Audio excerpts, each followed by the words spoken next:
কারে কোথায় পরিবর্তন করবে, কি করবে না করবে সেগুলো তারাই করতেছে। যত দিন যাবে তত সে আওয়ামী লীগের প্রেতাত্মারাই আরো স্ট্রং হবে। ভারতীয় আধিপত্যবাদীদের সাথে কোনো আপোষ চলে না। আল্লাহর রাস্তায় একত্র এই সরকারকে বলেন, এই ঢিমুতালে চললে হবে না। সরকার তো আছে, নিরাপত্তা নাই কেন? সামনে মাত্র গুটি কয়েক উপদেষ্টা, আর ভিতরে মাল মশলা সব হলো স্বৈরাচার।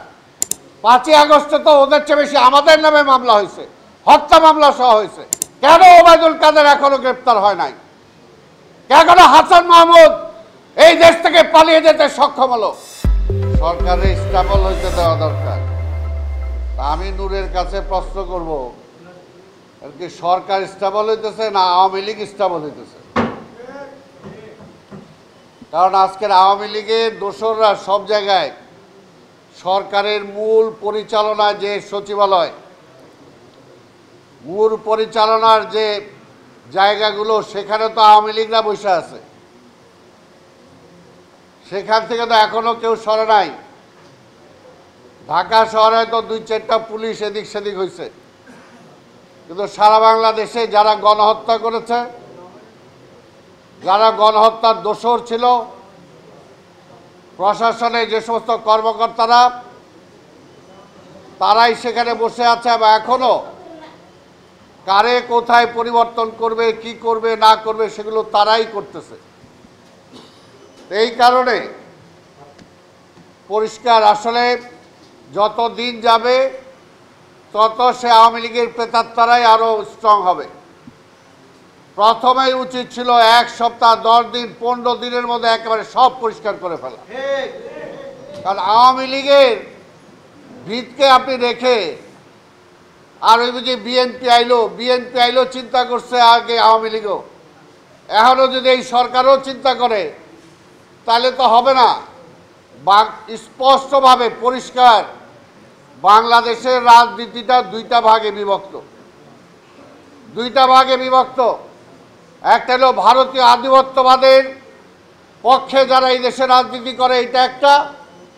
আরেকটা হলো বাংলাদেশের জাতীয়তাবাদের রাজনীতি যারা করে, এইটা হলো একটা। ভারতীয় আধিপত্যবাদীদের সাথে কোনো আপোষ চলে না। তাদেরকে কোথাও রেখে বাংলাদেশকে সামনের দিকে এগিয়ে নিয়ে যাওয়া যাবে না। রাজনৈতিকভাবে এটা পরিষ্কার। তাই বলবো, আজকে নূর সহ আমাদের এই যে এবি পার্টির নেতা, সেও ভালো বলে, আরো অনেকে আছেন, এই আওয়ামী বিরোধী আন্দোলনে যে সমস্ত রাজনৈতিক দল ছিলেন, আল্লাহর রাস্তায় একত্র এই সরকারকে বলেন, এই ঢিমুতালে চললে হবে না। এই ঢিমুতালের সময় কতদিন? সময় বলবেন সময় চলে যাবে, কিন্তু আসল কাজগুলো হবে না। তার মধ্যে ষড়যন্ত্র একের পর এক আছেই। আমাদের কর্নেল সাহেব বলেছেন আজকে পাহাড় কেন আজকে অস্থির। আমি বলল, শুধু একা পাহাড় না, বাংলাদেশই কিন্তু এখন পর্যন্ত অস্থির। আপনারা বলেছেন আমাদের নিরাপত্তা নাই। কি কারণে নাই? সরকার তো আছে, নিরাপত্তা নাই কেন? স্বৈরাচারে তো খেদাইছি, তাইলে নিরাপত্তা নাই কেন? কারণ ওই যে স্বৈরাচারের প্রেতাত্মারাই দেশ চালাচ্ছে। সামনে মাত্র গুটি কয়েক উপদেষ্টা, আর ভিতরে মাল মশলা সব হলো স্বৈরাচার। কাজে এটা বুঝতে হবে, গায়ে কি লাগলো না লাগলো সেটা গায়ে তো লাগছেই। কাজে স্বৈরাচারকে উৎখাত করার জন্য এখনো সে আন্দোলন শেষ হয় নাই। সেটার জন্য সবাই ঐক্যবদ্ধ থাকতে হবে। অবশ্যই আমরা চাই এই সরকারকে, আমরা যুক্তিযুক্ত সময় দিতে চাই, কিন্তু এই সরকারকেও ডিপেন্ড করতে হবে যাদের আন্দোলনে হাসিনা বিদায় হয়েছে। এই রাজপথে 15 থেকে 17 বছর আমরা রক্ত দিয়েছি। আমাদের ছেলেরা অন্ধ হয়েছে, পঙ্গু হয়েছে, গুম হয়েছে, এখন পর্যন্ত সেই সমস্ত মামলাগুলো উঠে নাই। কেন উঠে নাই? আজকে শুধু ওই 5 তারিখের 5ই আগস্টকে কেন্দ্র করে সেই মামলা হইলে হবে না। 5ই আগস্টে তো ওদের চেয়ে বেশি আমাদের নামে মামলা হয়েছে, হত্যা মামলা সহ হয়েছে।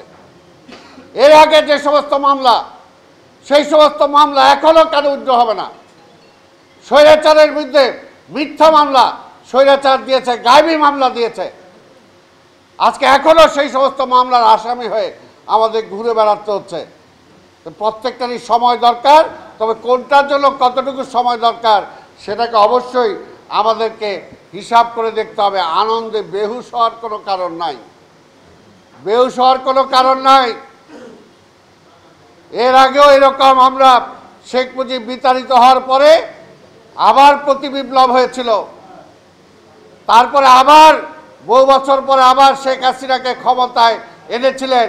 15 বছর ফ্যাসিবাদের মতো জোর জুলুমভাবে ক্ষমতায় চাপিয়ে দিয়েছিল। আজকে বিতাড়িত হওয়ার পরে আবার যে ওই যে বলে আমি আসতেছি, কিসের উপরে ভর করে বলে? কিসের উপরে ভর করে বলে? তার প্রেতাত্মা যারা এখনো বসে আছে ঝান্ডা তোলার জন্য, তাদের উপরে ভর করেই বলে। কাজেই যে সমস্ত ভিত্তি যাদের আছে সেই ভিত্তিগুলোকে আজকে চুরমার করতে হবে। পরিষ্কার কথা, তাদের শক্তির যে ভিত, সেই ভিতগুলো চুরমার করতে হবে। এইটা তো সত্যি। এখনো সরকারকে বলতে হবে, কেন ওবায়দুল কাদের এখনো গ্রেপ্তার হয় নাই? কেন হাসান মাহমুদ এই দেশ থেকে পালিয়ে যেতে সক্ষম হলো? কেন তাদের অর্থনীতিবিদ যারা চুরি করছে, যে সমস্ত ব্যবসায়ীরা, এখন পর্যন্ত তাদের একজনকেও গ্রেপ্তার করা হয় নাই? কেন গ্রেপ্তার করা হয় না? নাম বলছেন, এখনো কেন গ্রেপ্তার করা হয় নাই? কাজে এই সমস্ত বিষয় সময় নেন, কিন্তু এগুলো কার্যকর করেন, মানুষের সামনে দেখান যে আসলে কার্যকর কিছু হচ্ছে। তারেক রহমানের কি হইলো, তারেক রহমান আসলো কিনা, তার মামলা কি হলো, এটা নিয়ে মিডিয়া ব্যস্ত হয়ে যায়। কিন্তু এস আলমকে কেন ধরে না, এটা নিয়ে তো ব্যস্ত হন না, কারণ মালিকানা আছে। তো এরকম আরো অনেক, কয়জনের নাম বলবো? তো কাজেই যে সমস্ত চোর, যে সমস্ত ডাকাত আজকে দেশকে এই পর্যায়ে নিয়ে গিয়েছে, আজকে অনতি বিলম্বে তাদেরকে আইনের আওতায় আনতে হবে। আপনি সময় নেন, অসুবিধা নাই। ওবায়দুল কাদের গ্রেপ্তার হয় না, তাদের যে সমস্ত যারা সন্ত্রাস করছে, যারা গণহত্যায় জড়িত, আজকে সেই সমস্ত তারা কোথায়? এখন পর্যন্ত কোনো অ্যাকশন দেখলাম না। ওবায়দুল কাদেরকে গ্রেপ্তার করার জন্য কি ব্যবস্থা নেওয়া হয়েছে? তার সাথে আরো যারা ছিল তাদেরকে গ্রেপ্তার করার জন্য কি করা হয়েছে?